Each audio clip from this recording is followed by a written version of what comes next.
ప్రపంచం మొత్తం చూసే అత్యంత ప్రతిష్టాత్మకమైన అందాల పోటీలలో ఒకటైన మిస్ వరల్డ్ 2025 ఇప్పుడు మన హైదరాబాద్ లో జరగబోతున్నది. ఈ మిస్ వరల్డ్ 2025 మన హైదరాబాద్ లో మరియు మన ఇండియాలో జరగడం వల్ల మన ఇండియాకి ఏం లాభం మరియు అలానే మన హైదరాబాద్ కి ఎటువంటి లాభం ఉందో మనము ఈ వీడియోలో క్లియర్ గా ఎక్స్ప్లెయిన్ చేస్తా. అలానే వాళ్ళు మే 10th దిగారు మన హైదరాబాద్ లో. మే 10th నుంచి మే 31st గ్రాండ్ ఫినాలే. ఇప్పటి వరకు వాళ్ళు చేయబోయేది వాళ్ళ యొక్క రోడ్ మ్యాప్స్ మరియు వాళ్ళు ఏ దాంట్లో పార్టిసిపేట్ చేయబోతున్నారో కూడా ఈ వీడియోలో మనం క్లియర్ గా తెలుసుకోబోతున్నాం. ఇక లేట్ చేయకుండా let's get into the video. ముందుగా వాళ్ళ యొక్క రోడ్ మ్యాప్ విషయానికి వస్తే వాళ్ళు మే 10th మన హైదరాబాద్ లో ల్యాండ్ అయ్యారు.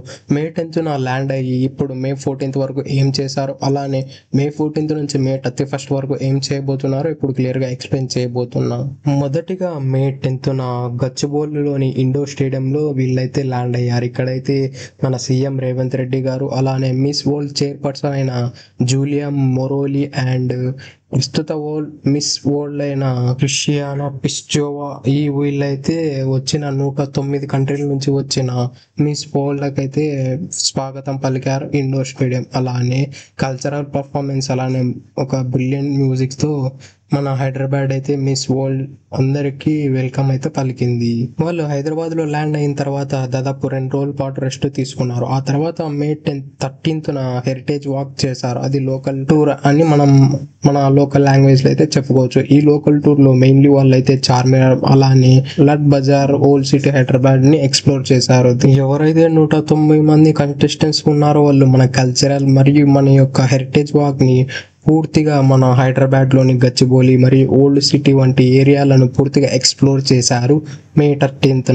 అలానే ఈ మే 13th హెరిటేజ్ వాక్ లో హైదరాబాదీ మరాఠీ డ్రమ్స్, అలానే నబాటీ మ్యూజిక్ తో కూడా ఎంజాయ్ చేశారు మిస్ వరల్డ్. ఇక మే 22న అయితే శిల్పకళా వేదికగా అయితే వీళ్ళ యొక్క టాలెంట్ ఛాలెంజెస్ అయితే ప్రారంభమవుతాయి. మెయిన్లీ ఇక్కడ కంటెస్టెంట్స్ వారి యొక్క ఆర్టిస్టింగ్ స్కిల్స్ మరియు singing or dancing, musical instruments or any యొక్క వాళ్ళ పర్సనల్ స్కిల్స్ అయితే ఇక్కడ షో ఆఫ్ చేసే అవకాశాలు ఉన్నాయి.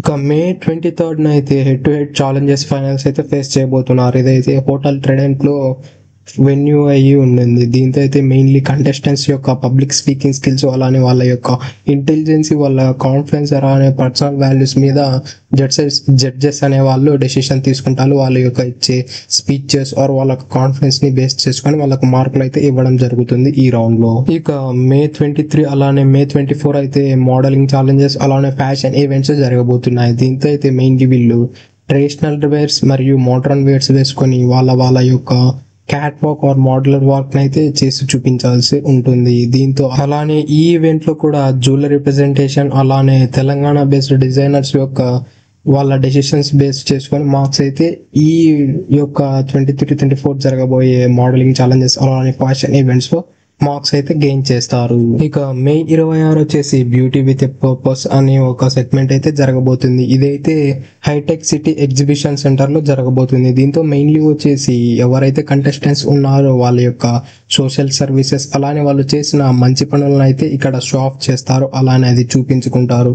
దానిని బట్టి జడ్జెస్ అనేవారు మార్క్స్ అనేవి ఇస్తారు. ఇదైతే one of the key moment ఈ మిస్ వరల్డ్ కావడానికి. ఇక్కడైతే చాలా మార్క్స్ గెయిన్ చేసే అవకాశాలు ఉన్నాయి, అవి కూడా చాలా వాల్యుబుల్ మార్క్స్. మే 31st వచ్చేసి గ్రాండ్ ఫినాలే. ఇదైతే హైటెక్ సిటీలోనే ఎగ్జిబిషన్ సెంటర్ లోనే ఇది కూడా జరగబోతుంది. ఇది ఏమిటంటే ఎవరైతే ఇప్పుడు ప్రస్తుతం మిస్ వరల్డ్ ఉన్నారో ఆమె అయితే ఎవరినైతే ఎక్కువ హైయెస్ట్ మార్క్స్ వచ్చి ఉంటాయో వాళ్ళపైన కిరీటం పెట్టి వాళ్ళని ఫైనలిస్ట్ గా అనౌన్స్ చేస్తుంది. ఇదే గ్రాండ్ ఫైనల్. ఇది 20 రోజుల యొక్క షెడ్యూల్. ఇప్పుడు మనము వీటి వల్ల హైదరాబాద్ కి ఏం లాభం, అలానే మన ఇండియాకి ఏం లాభం, అలానే ఈ ప్రోగ్రామ్ మొత్తం, ఈ ఈవెంట్ మొత్తానికి తెలంగాణ గవర్నమెంట్ ఎంత ఖర్చు పెట్టింది, అలానే దీనివల్ల ఏమైనా డిసడ్వాంటేజ్ ఉన్నాయా అనేది విషయము ఇప్పుడు కవర్ చేయబోతున్నాం.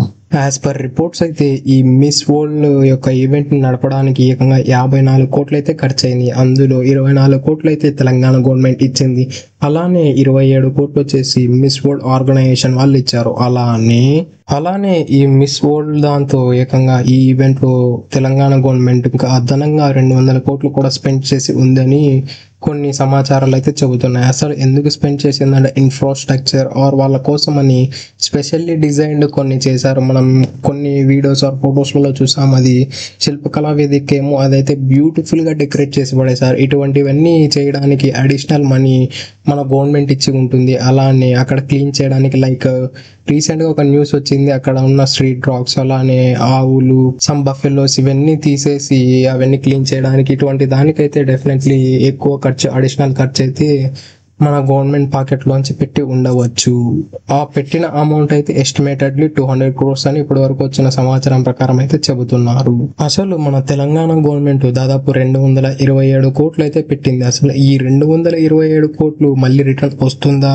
అలానే 220 కోట్లు పెట్టిన అడ్వాంటేజెస్ ఏమన్నా ఉన్నాయా అంటే మెయిన్లీ గ్లోబల్ టూరిజం ప్రమోషన్ అయితే ఈజీగా జరగబోతుంది. ఎందుకంటే ఈ మిస్ వరల్డ్ కాంపిటీషన్ కోసం అయితే ప్రపంచం నలుమూలన అయితే వాళ్ళ యొక్క న్యూస్ రిపోర్టర్స్ ఆర్ సమ్వన్స్ వచ్చి దాన్ని క్యాప్చర్ చేసి వాళ్ళ కంట్రీలో ప్రమోట్ చేస్తారు. అప్పుడు ఏమైతుందంటే మన ఇండియా యొక్క హెరిటేజ్ కల్చర్ మరియు ఇటువంటి రిచ్ థింగ్స్ అనేవి ఫారినర్స్ తెలిసి వాళ్ళు కూడా ఎక్స్ప్లోర్ చేయడానికి వచ్చి టూరిజం పెరిగిపోతుంది. టూరిజం వల్లనే చాలా కంట్రీస్ బాగుపడుతున్నాయి. ఇన్ కేస్ మన ఇండియాలో టూరిజం కూడా పెరిగిందంటే ఆల్మోస్ట్ ఎకనామిక్ క్రైసిస్ అనేవి తగ్గించవచ్చు మన ఇండియాలో.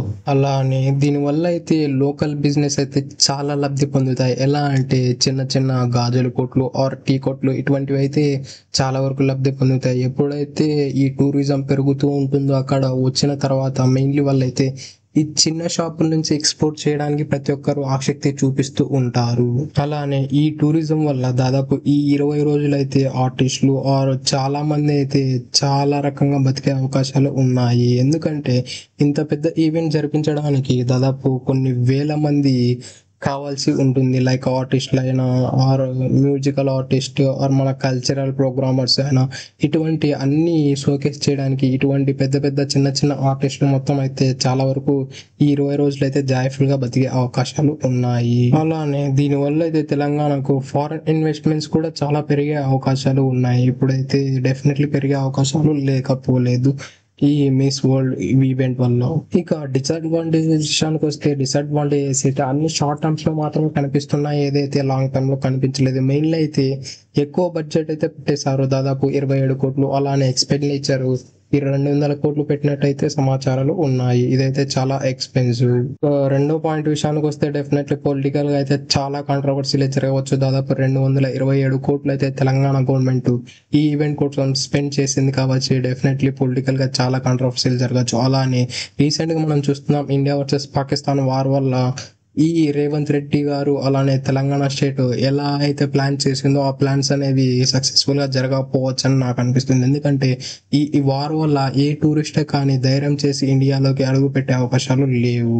థర్డ్ పాయింట్ విషయానికి వస్తే షార్ట్ టర్మ్ ఎకానమీ ఇంపాక్ట్ అయితే డెఫినెట్లీ ఉంటుంది. 227 కోట్లు పెట్టడం వల్ల ఒక్కసారిగా తెలంగాణలో ట్యాక్సెస్ పెంచే అవకాశాలు ఉన్నాయి. అలానే వాళ్ళకు అడిషనల్లీ ఎక్స్ట్రా ప్రెషర్ ఉండే అవకాశాలు ఉన్నాయి. వేరేజ్ ఆర్బీఐ ఎక్కడి నుంచి వాళ్ళైతే డబ్బుని అప్పు తీసుకున్నారో అక్కడి నుంచి.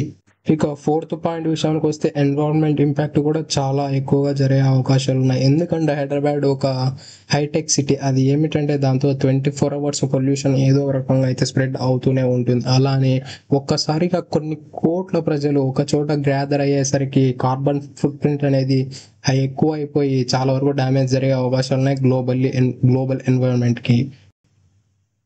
That's it for today. ఇలాంటి మరెన్నో వీడియోల కోసం మన ఛానల్ సబ్స్క్రైబ్ చేసి డైలీ ఫాలో కండి. Thank you for it. Have a nice day.